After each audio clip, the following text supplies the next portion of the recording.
Sir నమస్కారం sir. నమస్తే. Sir Lavanya మనకు తెలుసు రాజ్ తరుణ్ ఇష్యూలో కంటిన్యూ అవుతుంది ఇంకా కూడా సోషల్ మీడియాలో. అయితే నిన్న ఒక డిబేట్ జరిగింది టీవీ ఛానల్ డిబేట్లో. లావణ్య అండ్ శేఖర్ పాషా అనే వ్యక్తి ఇద్దరు కూర్చున్నప్పుడు వాళ్ళిద్దరి మధ్య వివాదం తలెత్తడంతో ఈమె చెప్పు తీసుకొని కొట్టడం, అది కాస్త వీడియో సోషల్ మీడియాలో వైరల్ అయింది. ఆ ఇష్యూ కూడా చర్చనీయాంశంగా మారింది. సో అంత చెప్పు తీసుకొని కొట్టేటంత ఎందుకు ఎక్స్ట్రీమ్ లెవెల్కి వెళ్ళిపోయిందా అని చెప్పేసి మీరేం చెప్తారు సార్ ఇష్యూ? ఒకటి, ఆ అమ్మాయి జీవితానికి సంబంధించినటువంటి ప్రతి సందర్భాన్ని సాక్ష్యాధారాలతో నేర నిరూపణ చేయటం అనేది దర్యాప్తు సంస్థలు చేసేటువంటి కార్యక్రమం. దర్యాప్తు కూడా నిజానికి దర్యాప్తు తాలూకా ఏదైతే వాళ్ళు తెలుసుకున్నారో ఆ తెలుసుకున్నది ఓపెన్ మార్కెట్లో పెట్టరు, కోర్టుకు నివేదిస్తారు. ఓకే. కానీ ఇక్కడ ఈ దర్యాప్తు చేస్తున్నటువంటి శేఖర్ భాషా గారు ప్రజా కోర్టులో పెడుతున్నాడు, ప్రజా న్యాయస్థానంలో పెడుతున్నాను అనే ఉద్దేశంతో ఆయన, అంటే ఆవిడ మీద గుంటూరులో పట్టాభిపురంలో ఆవిడ ఎవరి మీద పెట్టిన, అంటే మస్తాన్ సాయి అనే వ్యక్తి మీద పెట్టినటువంటి కేసు తాలూకా ఎఫ్ఐఆర్ కాపీలు, అలాగే దానికి సంబంధించిన ఫాలో అప్ డాక్యుమెంట్స్, వీటితో పాటు ఆవిడ డ్రగ్ కన్జ్యూమర్గా అరెస్ట్ అయినప్పుడు ఉన్నటువంటి డాక్యుమెంట్స్, ఇలా రకరకాల కాగితాలు పోగు చేసి ఆయన సర్క్యులేట్ చేస్తున్నాడు. ఈ సర్క్యులేట్ చేయడంతో పాటు రకరకాల ఫోన్ టాక్ ఇవి కూడా బయటకు వస్తున్నాయి. అంటే మాట్లాడుకున్నటువంటి కాల్ రికార్డింగ్స్ కూడా బయటకు వస్తున్నాయి. ఈ కాల్ రికార్డింగ్స్లో అది, అంటే ఈ కాల్ రికార్డింగ్స్ని పూర్తిగా నమ్మచ్చా నమ్మకూడదా అనేది పక్కన పెడితే వాళ్ళ వాయిసే కావచ్చు, అమ్మాయి వాయిసే కావచ్చు. నేనేమంటానంటే అమ్మాయి డ్రగ్స్ తీసుకుంటుంది, ఓకే, దానికి ఈ గొడవకి సంబంధం ఏమిటి? ఆ అమ్మాయితో అతను రిలేషన్లో ఉన్నాడా లేదా? ఉన్నాడు కదా, ఉన్నాడని అతనే చెప్తున్నాడు కదా స్వయంగా.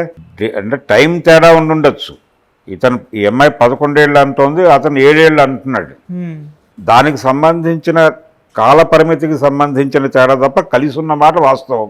అది ఇద్దరూ అడ్మిట్ చేసి ఉన్నారు. ఈ అమ్మాయి డ్రగ్స్ తీసుకుంటుంది, దానికి ఈ గొడవకి సంబంధం లేదు.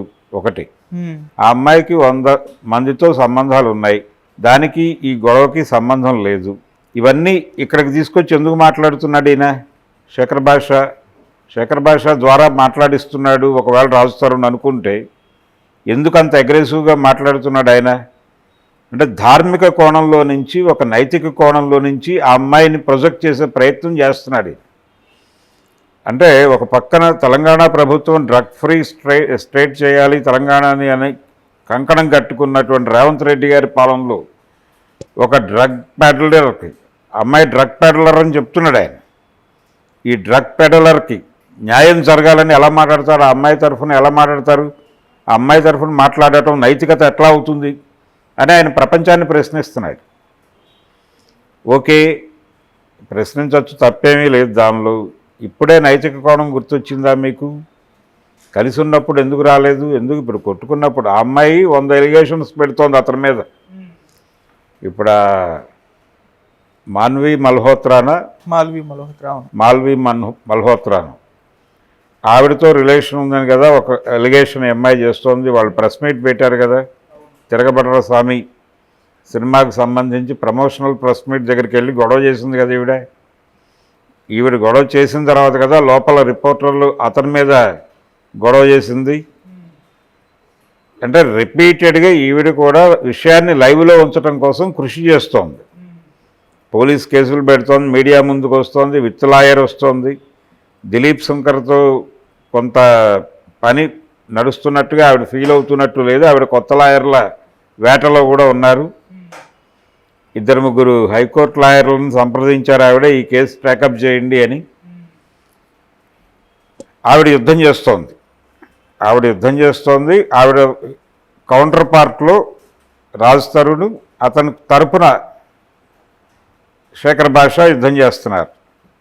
శేఖర్ భాష కొంచెం అగ్రెసివ్గా మాట్లాడుతున్నాడు.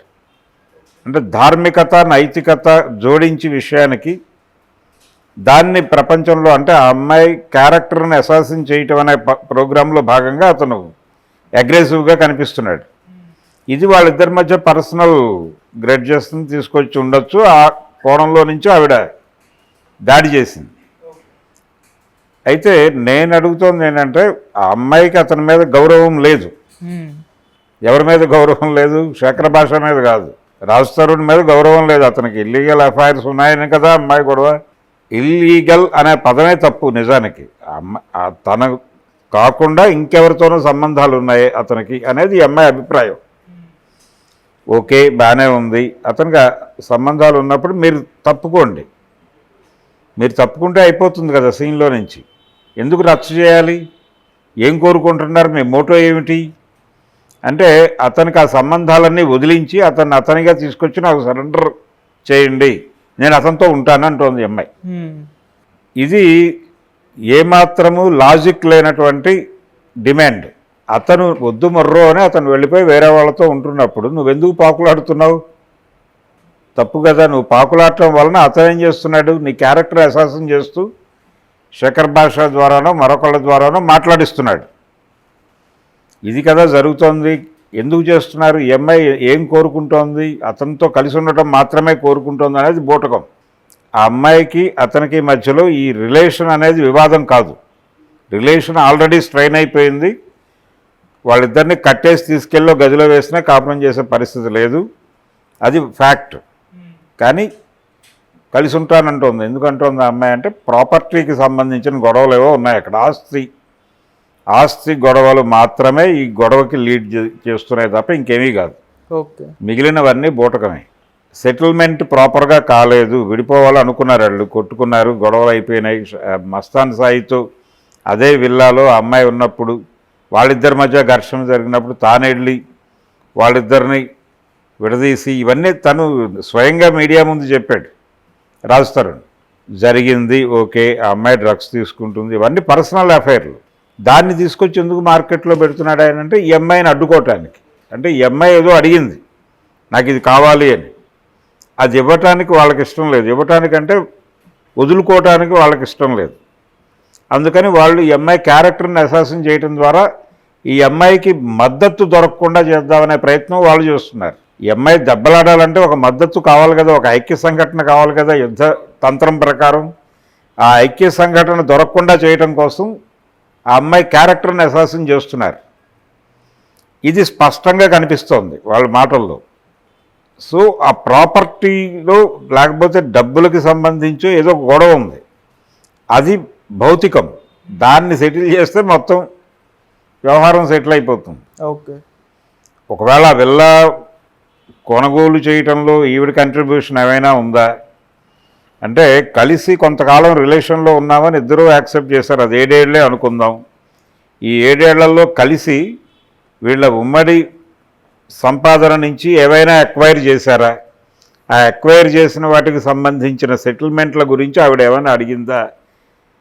ఈవిడ కొంచెం ఎక్కువ అడిగితే ఇవ్వటం ఇష్టం లేక వాళ్ళు అలా చేస్తున్నారా? లేదు అసలు పూర్తిగా ఎగ్గొట్టడానికి ట్రై చేస్తున్నారా? ఇది సెటిల్ చేయాల్సిన విషయం. అంతకుమించి కలిపి ఉండడం, కలిసి ఉంటారనుకోవటం ఇదంతా భ్రమ. అంటే వాళ్ళు నైతికంగా దాడి చేయటం వెనకాల వాళ్ళకు ఒక ప్రోగ్రాం ఉంది. అతనికి బలానా వాళ్ళతో ఎఫ్ఐఆర్లు ఉన్నాయని ఎస్టాబ్లిష్ చేస్తూ ఈవిడ రోడ్డు మీదకి రావడంలో ఈవిడికి ఒక ఎజెండా ఉంది. వీళ్ళిద్దరి ఎజెండాలు ఏమిటి? వీళ్ళ హిడెన్ ఎజెండా ఏమిటి? వీళ్ళు ఏది దాచిపెట్టి ఏది బయటకు మాట్లాడుతున్నారు? ఆ అమ్మాయి కూడా నైతిక దాడే చేస్తోంది. ఆ అమ్మాయి కూడా మేమిద్దరం గుళ్ళో పెళ్లి చేసుకున్నాం, నాతో కదా ఉండవలసింది వాడు నా భర్త, ఇంకోళ్ళతో ఎలా ఉంటాడు అని మాట్లాడుతోంది ఆవిడ. ఎలా ఉంటాడు అంటే ఉండటానికి అవకాశాలు ఉన్నాయి, చాలా స్పష్టంగా సీరియస్గా ఇష్యూ ఆ ఏరియా వరకు కన్ఫైన్ అయితే అతను బయటికి వెళ్ళిపోగలడు కూడా. వేరే వాళ్ళతో ఉన్నాయని మీరు ఎస్టాబ్లిష్ చేసి సాక్ష్యాలు, ఫోటోలు, వీడియోలు చూపించినా మీరు సీరియస్గా అతని మీద ప్రొసీడ్ కాలేని కండిషన్స్ ఉన్నాయి లీగల్గా. అది తెలియదు ఆవిడకి. తెలిసినప్పటికీ ఆవిడ ఆ యుద్ధం చేయదలుచుకుంటోంది, చేస్తోంది.